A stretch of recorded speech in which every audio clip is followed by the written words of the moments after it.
Hello बच्चों, welcome to Quants Academy powered by Qutrix. स्वागत है आप सभी का आज की इस क्लास में। आज है 53rd डे यानी डे 53, जिसमें हम लोग नवोदय विद्यालय 2024 की तैयारी कर रहे हैं और टॉप 500 क्वेश्चंस उसके हम कर रहे हैं। अभी तक 52 क्लासेस हो चुकी हैं। अगर आपने उन क्लासेस को नहीं देखा है तो ज़रूर जाके एक बार चेकआउट कर लीजिएगा। तो अभी जितने भी क्वेश्चन हम कर रहे हैं वो सारे प्रीवियस ईयर में आए हुए क्वेश्चन हैं, पिछले वर्षों के प्रश्न हैं। तो किसी भी एग्जाम को क्रैक करने के लिए प्रीवियस ईयर के क्वेश्चन करना बहुत ज़्यादा इंपॉर्टेंट हो जाता है, क्योंकि जब तक हम प्रीवियस ईयर के पेपर को एनालाइज नहीं करेंगे तब तक हम जो हमारा अपकमिंग एग्जाम है उसमें अच्छा स्कोर कभी भी नहीं कर सकते। तो यानी 52 क्लासेस हो चुकी हैं, 10-10 12-12 मिनट की क्लासेस हैं, उनको जाके ज़रूर एक बार चेकआउट करिए, ठीक है? तो आपके लिए बेहतर होगा। तो चलिए शुरू करते हैं आज की क्लास शुरू करने से पहले अगर अभी तक आप लोगों ने चैनल को सब्सक्राइब नहीं किया तो चैनल को सब्सक्राइब कर दीजिए, अपने दोस्तों के साथ शेयर कर दीजिए और अगर वीडियो अच्छी लग रही है तो वीडियो को लाइक ज़रूर करिएगा, ठीक है बेटा? तो चलो शुरू करते हैं आज का पहला क्वेश्चन। तो आज का बेटा जो पहला क्वेश्चन है वो आपके सामने है। The missing term in the sequence 2 3 5 7 11 17 19, जो नंबर है हमारा वो है 2 3 5 7 11 ब्लैंक 17 और 19, ठीक है? तो 2 से 3 पे गए +1 हुआ, 3 से 2 पे गए +2 हुआ, 5 से 7 पे गए फिर +2 हुआ। यानी ये वाला पैटर्न तो फॉलो नहीं हो रहा। इसमें बेटा जो पैटर्न फॉलो हो रहा है वो आपको देखना पड़ेगा, समझना पड़ेगा। देखो ये सारे के सारे ना आपके प्राइम नंबर्स हैं। 2 prime number, 3 prime number, 5 prime number, 7 prime number, 8 नहीं होता, 9 नहीं होता, 10 नहीं होता, 11 फिर होता है। तो 11 के बाद अगला प्राइम नंबर क्या होता है? 12 नहीं होता, 13 होता है। यानी बेटा जो हमारा आंसर होगा वो हो जाएगा ऑप्शन नंबर 1D 13। 13 के बाद 14 प्राइम नहीं होता, 15 प्राइम नहीं होता, ठीक है, 16 प्राइम नहीं होता, 17 प्राइम होता है। तो 17 आपका प्राइम हो गया। चलिए बढ़ते हैं अगले क्वेश्चन की तरफ। तो जो अगला क्वेश्चन है हमारा वो है 57। When the price of a toy was increased by 20%, the number of toys sold was decreased by 15%. What was its effect on the total sale of the shop? बेटा ऐसे क्वेश्चंस में हमको क्या करना है, जब प्राइस होता है, अगर कोई प्राइस इंक्रीज हो रहा मतलब 2% वैल्यू आपको दी हुई है, ठीक है, 2% वैल्यू आपको दी हुई है, एक वैल्यू बढ़ रही है एक वैल्यू कम हो रही है परसेंटेज वैल्यू, या दोनों बढ़ रही है या दोनों घट रही है, तो इस केस में आपको एक फॉर्मूला याद रखना है। जो फॉर्मूला होता है plus minus X plus minus Y plus minus X Y upon 100, ये वाला फॉर्मूला आप याद रखोगे, ठीक है? तो इस फॉर्मूले को याद रखना है। तो इस फॉर्मूले को याद रखने के लिए हम आसान फॉर्मूला है। तो यहाँ पे जो x होगा वो पहला परसेंटेज वैल्यू होगा, जो y होगा वो दूसरा परसेंटेज वैल्यू होगा, ठीक है? तो देखो price of a toy was increased by 20%, यानी जब इंक्रीज होगा तो हम प्लस यूज करेंगे, जब डिक्रीज होगा तो माइनस यूज करेंगे। तो x की वैल्यू है यहाँ पे, इंक्रीज हो रहा है तो x की वैल्यू हो गई बेटा प्लस का 20। फिर आगे क्वेश्चन को पढ़ते हैं कि डिक्रीज बाई 15%, यानी माइनस का 15%। देखो क्वेश्चन की लैंग्वेज कुछ भी हो, टॉय बेच रहे हो, मजदूर काम पे आ रहे हो, जो भी लैंग्वेज उससे मतलब नहीं है। अगर 2% वैल्यू दे रखी है और एक इंक्रीज और दूसरी डिक्रीज हो रही है तो उस केस में हमेशा आपको यही फॉर्मूला लगाना है, ठीक है? देखो तो x की वैल्यू +20, y की वैल्यू -15, तो जाएगा बेटा प्लस का 20 माइनस का 15 और प्लस माइनस यहाँ पे क्या आएगा, यहाँ पे जो आएगा बेटा वो आएगा आपका इन दोनों के अकॉर्डिंग। प्लस और माइनस का मल्टीप्लीकेशन क्या होता है? माइनस होता है। 15 इंटू 20 कितना होता है? 300 होता है, 300 अपॉन 100। तो 2 0 से 2 0 कट गए, ठीक है? तो 20 में से ये हो गया आपका बेटा प्लस का 20 और माइनस का 15 और 3 18। तो यानी ये क्या हो गया, 20 और माइनस का 18 कितना हो गया? 2 हो गया, ठीक है, 2 हो गया, यानी 2% हमारा आंसर है। अब सवाल यह है कि 2% इंक्रीज होगा या डिक्रीज होगा? बेटा आगे का सिंबल आपका सबसे इंपॉर्टेंट है, क्योंकि यहाँ पे आंसर पॉजिटिव आया है तो इसका मतलब है ये इंक्रीज होगा। अगर आंसर नेगेटिव में आता तो डिक्रीज हो रहा होता। तो यहाँ पे आपके पास देखो दो ऑप्शन है, एक है 2% इंक्रीज और एक है 2% डिक्रीज, ठीक है? तो यहाँ पे जो हमारा आंसर होगा, क्योंकि पॉजिटिव आया है तो ऑप्शन नंबर ए हमारा आंसर होगा, दैट इज 2% इंक्रीज, ठीक है? चलिए बढ़ते हैं अगले प्रश्न की तरफ। तो जो हमारा अगला क्वेश्चन है वो है 2 numbers are in the ratio 5:6. If their HCF is 4, then their LCM will be. ठीक है, क्या कहा गया है कि दो नंबर हैं, उनका रेशियो है 5:6. If their HCF is 4, then their LCM will be. उनका LCM क्या होगा? दो नंबर हैं, उनका अनुपात 5:6 है अगर उनका HCF 4 है तो LCM क्या होगा? बहुत आसान सा क्वेश्चन है, देखो ध्यान से। फॉर्मूला आपको पता है, मैं कई बार बता चुका हूं। क्या फॉर्मूला होता है बेटा? HCF into LCM is equal to होता है दोनों का मल्टीप्लीकेशन, प्रोडक्ट। ठीक है, दोनों का प्रोडक्ट। ठीक है, HCF into LCM is equal to product होता है। तो अब दो नंबर का रेशियो बेटा में दिया हुआ है कितना? 5:6 दिया हुआ है। ठीक है, 5:6 दिया हुआ है। तो मतलब हम ये मान के चलेंगे कि जो पहला नंबर है हमारा, फर्स्ट नंबर, उसको हम 5x मान लेते हैं, जो दूसरा नंबर है उसको 6x मान लेते हैं। ठीक है, और उनका HCF 4 दे रखा है, LCM हमको निकालना है। तो HCF की जगह हमने 4 रखा, LCM की जगह हमने LCM लिखा, और प्रोडक्ट जो है उसकी जगह पे हमने 6 5 30x² लिख दिया। अब यहां पे देखो एक प्रॉब्लम हो जाएगी। क्या प्रॉब्लम होगी? प्रॉब्लम ये होगी कि ये x है और ये LCM है, तो दो वैल्यूज तो बेटा अलग अलग हो नहीं सकती, दो वैल्यूज जो है डिफरेंट हो नहीं सकती, है ना भाई। दोनों वैल्यू कैसे निकलेगी? एक वैल्यू मिसिंग होनी चाहिए ना, एक वैल्यू मिसिंग होगी तभी तो निकालेंगे। तो कभी अगर ऐसी कंडीशन आती है कि जब हमारे पास भाई यहाँ पे LCM भी निकालना है, यहाँ पे 30x² भी है, तो ऐसे में हम क्या करेंगे? ऐसे में आपको क्या करना है, आपको बहुत ज्यादा कुछ सोचने की जरूरत नहीं है, आपको सिंपली LCM में मल्टीप्लाई कर देना है, क्योंकि देखो जो हाईएस्ट कॉमन फैक्टर है वो 4 है। तो आप जो रेशियो है 5, इसको इंटू 6 कर दोगे दोनों रेशियो को, और ये 4 से मल्टीप्लाई कर दोगे। ठीक है, तो 5 6 30, 30 4 120 आपका आंसर हो जाएगा, नहीं ऑप्शन नंबर सी आपका आंसर होगा।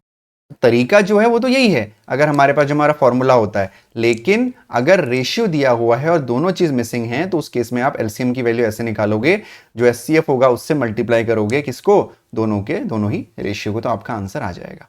ठीक है, तो अभी फिलहाल आप यही सीखो कि कैसे आंसर को लाना है। बाकी इसके पीछे जो बाकी चीजें हैं, अगर किसी को समझनी है तो कमेंट सेक्शन में बताना, मैं अलग से बता दूंगा आपको। ठीक है, तो चलो बढ़ते हैं आज के अगले क्वेश्चन की तरफ। तो जो हमारा आज का अगला क्वेश्चन है वो हमसे क्या कह रहा है? A dealer marks his goods 30% above his cost price and then allow 15% discount on it. What is the cost price of an article on which he gains 84 rupees? अब बेटा इसको समझना ध्यान से। अब अगर जो दुकानदार है ना, आप कभी कुछ सामान लेने जाते हो तो कहते हो कि अंकल मेरे को थोड़ा डिस्काउंट दे दो, 2 रुपए कम ले लो, है ना। तो वो 2 रुपए कम लेके अपना नुकसान तो करेगा नहीं, और आपको डिस्काउंट भी देगा। आपको डिस्काउंट क्यों देगा? जिससे कि आप उसके पास बने रहो, आप उसके रेगुलर कस्टमर बने रहो, है ना, तभी तो आपको डिस्काउंट देगा। लेकिन डिस्काउंट देने के बाद भी उसको फायदा होता है। वो क्या करता है? वो जितने रुपए में खरीदता है, मान लो कि उसने कोई चीज 100 रुपए में खरीदी, ठीक है, तो क्या आपसे क्या कहेगा? भाई ये 100 रुपए की खरीदी है, लेकिन वो आपसे बताएगा नहीं कि उसने 100 रुपए खरीदी है। वो क्या बोलेगा कि ये 120 रुपए की चीज है, और आपको 2 रुपए का डिस्काउंट दे देगा, तो 118 में आपको वो बेच देगा, है ना। लेकिन उसने खरीदा कितने में था? 100 में, और 118 में बेच दिया। आपका भी फायदा हो गया, आपको भी लगा कि मेरे को सस्ते में पड़ गया, और उसको भी 18 रुपए का फायदा हो गया। तो यही चीज हमें जो है अब परसेंटेज की फॉर्म में करना है। ठीक है, तो देखो बेटा 3 चीजें होती हैं। एक होता है कॉस्ट प्राइस यानी क्रय मूल्य, एक होता है मार्क प्राइस यानी अंकित मूल्य, और एक होता है सेलिंग प्राइस यानी विक्रय मूल्य। ठीक है, एक होता है सेलिंग प्राइस यानी विक्रय मूल्य। तो क्रय मूल्य, अंकित मूल्य और विक्रय मूल्य। ठीक है, तो अ dealer marks his goods 30% above his cost price. ठीक है, यानी जैसे हमने 100 रुपए से 120 रुपए किया था, तो कॉस्ट प्राइस कितना मान लेते हैं? हम मान लेते हैं, या अच्छा हम ये मान के चल रहे हैं कि उसने क्या किया? कॉस्ट प्राइस से बढ़ाया कितना प्रतिशत? 30% यहाँ पे बढ़ाया, है ना।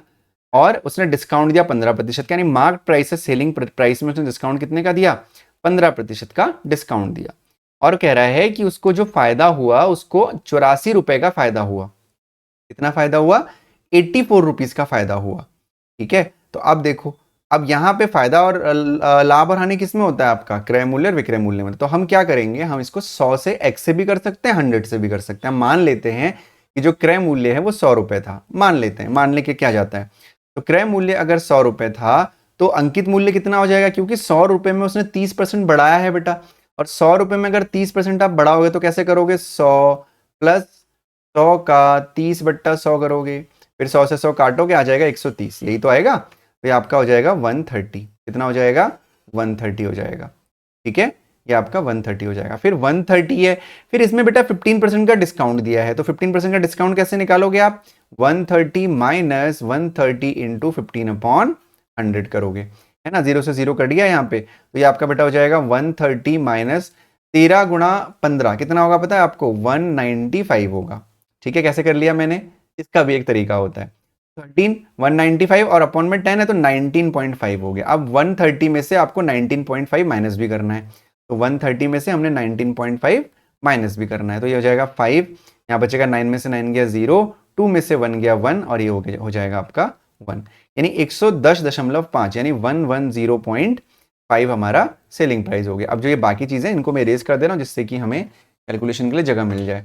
तो जब हमने क्रय मूल्य को 100 रुपये माना था तब 130 रुपये अंकित मूल्य था और विक्रय मूल्य ने सेलिंग प्राइस 110.5 रुपये था, ठीक है। लेकिन हमारा प्रॉफिट कितना हो रहा है, अब इस कंडीशन में प्रॉफिट कितना हो रहा है भाई, हमने 100 रुपये का खरीदा, 110.5 रुपये का बेच दिया, तो प्रॉफिट क्या हो जाएगा, 10.5 रुपये प्रॉफिट हो जाएगा, है ना। लेकिन एक्चुअल प्रॉफिट कितना है, 84 रुपये है। देखो क्वेश्चन यहीं पे सॉल्व हो गया, हमें क्या निकालना है बेटा, what is the cost price.